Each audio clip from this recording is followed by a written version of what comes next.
Hey again, welcome to a new video. In this video I want to just make some music. I'm not really sure what I'm gonna create. I haven't got a concept, like I haven't thought of anything, but yeah, let's just see how this goes.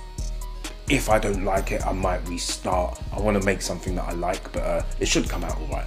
Anyway, without further ado, let's start. Right, just so you can see, I've changed the monitors. So I've removed the iLoud micros, and I'm now using a soundbar. This is the Hisense Hisense HS2000 soundbar. Now I used to produce on a soundbar years ago. Let me move this out of the way and then you can get a better look at it. Apologies for them. Oh my God. But I don't know what I'm doing. Anyway, here is the soundbar. It's a 2.1 system and it has a built-in subwoofer. Now the bass isn't seriously low. Obviously it's not going to be crazy low, but for monitoring, for what I'm doing with music production, I really like it. I needed a change. I wanted something different, and this seems to tick the boxes for me. So I can get a projector and then use this wall for movies in the evenings. That's something I haven't done now. I don't really watch television. I haven't owned a television since 2023. I sold it at the end of 2023. But yeah, this soundbars are very similar to the iLoud Micro, meaning when I play music at a low volume, I can still hear all of the detail. So the DSP, the digital sound processor, seems to work for me. Now I used to have a 2.1 soundbar with a separate sub, but that was too boomy, that was a JBL. But this, yeah, this one ticks the box. I do have a stand coming for it, so it will be elevated above the computer, maybe in a week or two once that's delivered. For now it's sat on the desk, but it sounds fine. I'll put the computer back in front, yeah, and we can start cooking up.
Like, just to show you guys, the first synth I've played in, I rendered to audio and it sounds like this.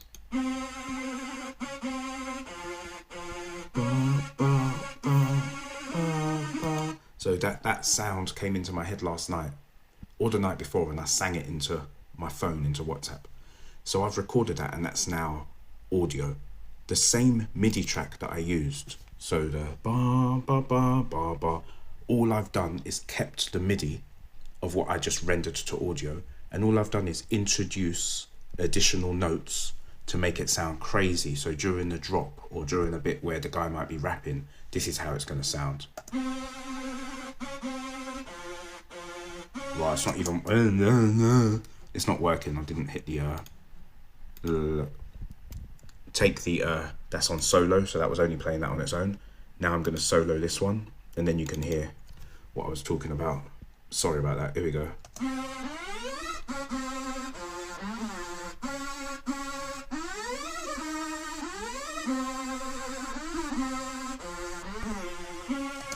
That just makes it sound crazy. I want it crazy. I don't want normal. I don't want to just play a sound and have a sound playing. I want to be able to manipulate the sound and make it more interesting. So you want to play with the person's brain. Whoever's listening to it, you want to pull their head out. That's my version of music production anyway. I want to do stuff that put sounds in that make people go, what the hell is that? Like my beat over prepared, or technical flow, or certain ones where I've got these different instruments in it. But yeah, let's carry on with this anyway. Yeah, and the piano is cool by itself, so that's done. It's fine. That can sing on its own at certain sections of the song as well. It can play by itself. All I need is one more instrument. I'll be going for like a weird pulsating synth sound. That's like my weird background noise that drags people's heads. But I've also done that with the synth as well. So I've got two different, I'll end up with two different sounds in this instrumental that will, it just messes with your head. That's all. The 808 is banging. Yeah, it's punching. But the melody and the way the sounds are played is what's going to get people. But yeah, I think I've played this through already. I'll hit play for a second, but this can sing. The piano can sing on its own.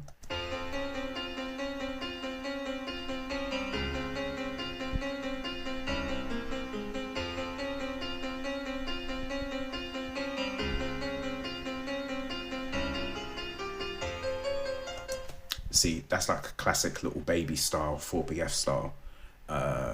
And it doesn't matter, man, it's just music. You know, a melody's a melody.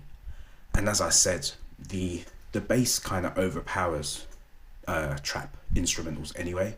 And then once you throw the drums in there, it's just going to be sick. But yeah, I'll find one more instrument and then I'll start playing the drums.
Okay, we've played in all the drums. We're now about, I'm about to play in the 808. So the last part of the track, I only use 10 tracks in my instrumentals. So it's always 3 sounds, 3 instruments. So I've got synth, piano, then bass.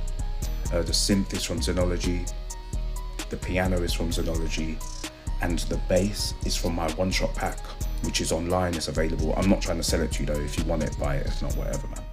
Underneath that, I've got a producer grind perk. So it's a percussion loop, very, very faintly in the background. Underneath that, I've got my hi-hat. Then I've played in an open hat. Then I've played in a clap. Then I've played in the snare drum. Then I've played in the rim, which is just the side of the snare drum. So that's all my drums played in. Now I'm about to play in the 808. I never know which type of pattern I'm gonna play, so I just play around. But I'll record it with you guys watching. So I'll hit pause, and then I'll hit pause. Then I'll start recording again, just because there'll be a difference in volume between my mouth and what's coming out of the speakers. And then once that's recording, quick mix with the IEMs. You could call them earphones. I call them IEMs, in-ear monitors, because they're different to earphones. Earphones have got just one driver per side, like normal headphones. But IEMs, the ones that I use, have 5 drivers per side. So that's 10 speakers in total inside an in-ear monitor, which is how I'm able to hear and mix, and I can just do everything a lot quicker with them. Is all much quicker than when I used to use cans. Anyway, yeah, let's play in that 808.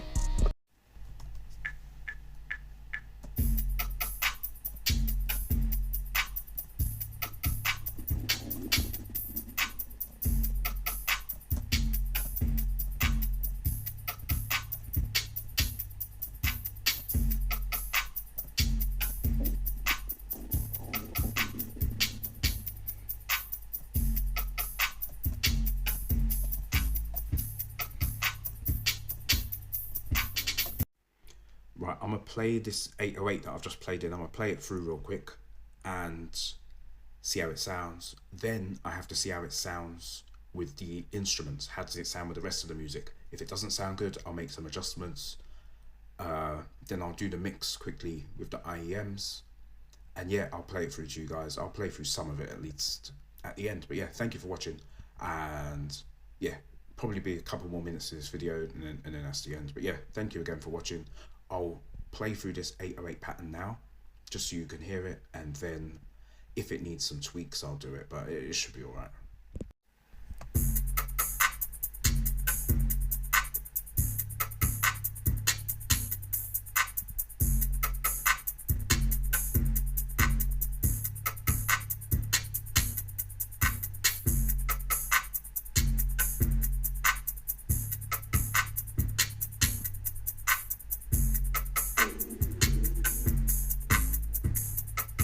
I've got to fix that. Right, quick playback. Hopefully you can hear me and hear the music. You can hear the piano is too loud. That's it. That's it. 2 seconds. So that's taken me half a second to mix the piano so that it is in line with the rest of the sounds. So now it's level with the drums and the 808. That's it. That's it, done. And go to the next sound, go to the synth. Let's see how the synth sounds. Too loud. That's it.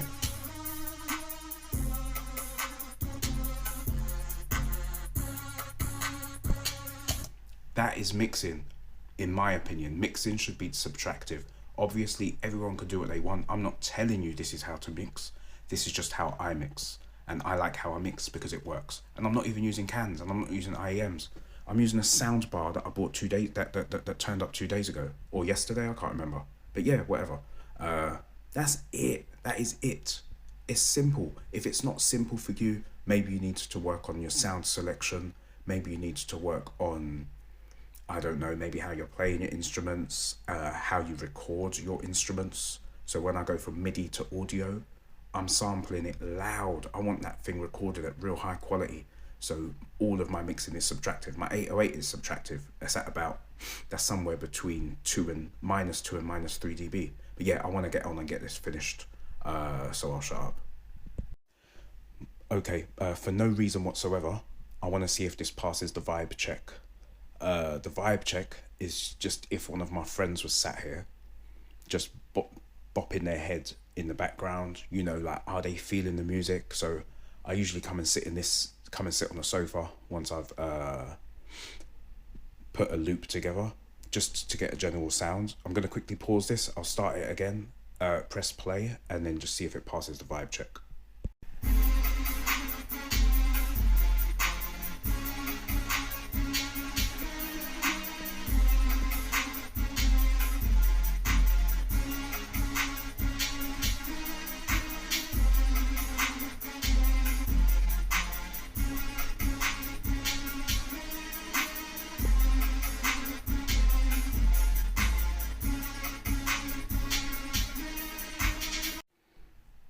Okay, so yeah, I'm happy with the vibe check. I think that sounds all right. That's not too bad for an instrumental. Just a quick instrumental put together. Now I have to head over to this side of the room. Excuse the mess. I'm always moving and throwing stuff around. What did I come here for? IEMs. So these are my main ones that I use. So these are the ones that I use for pleasure, that I normally use. I use them when mixing. If I'm recording vocals, I'll use them as a monitor, but these are my ones for mixing audio. So I'll do a quick mix, although I'm sure it's going to be fine. I think I can trust this soundbar. I'm sure I can trust it just as much as I trusted the iLouds. I just fancied the change, like I said. But yeah, quick leveling on this. That will take me a couple minutes, and then I can arrange the track, and I will play through some of it at the end. Again, thank you guys for watching. I actually quite like this one. It came out quite nice. I'm not on camera. I should have the camera on me. Air freshener just made a stupid noise. Yeah, anyway, quickly mix this track. Hopefully it works. I really hope this works because I really like this soundbar. I'm having a little issue with it at the minute. It seems to be stuck in a mode where the purple light's flashing. but I don't care because it's still working through SPDIF, so the digital output from my computer to the soundbar is working, so it doesn't matter. And I've still got volume control, I've still got separate bass and treble control. I've left them fixed. Treble is all the way up, bass is one level down from the highest, and it sounds good to me there. So obviously that's not going to sound good to everyone. The soundbar itself is called the Hisense HS2000. I think I said that already, but yeah. I'm just talking now, so I'll quickly do this mix and then play it through. Thank you again for watching, man, and whoever supports the channel, thank you again, it's appreciated. Okay, this is done, mixed, arranged. I'll just go a bit closer so you can see start of the track, first verse, possibly another verse if that was a rapper, and then here we got like a bridge, semi-type bridge, and then the main chorus with the outro. Done. I'm gonna play the entire thing through. I'll just play the whole track. I really hope you guys enjoy it. Thank you so much for watching. Let me turn the camera around. Hopefully this is recording okay.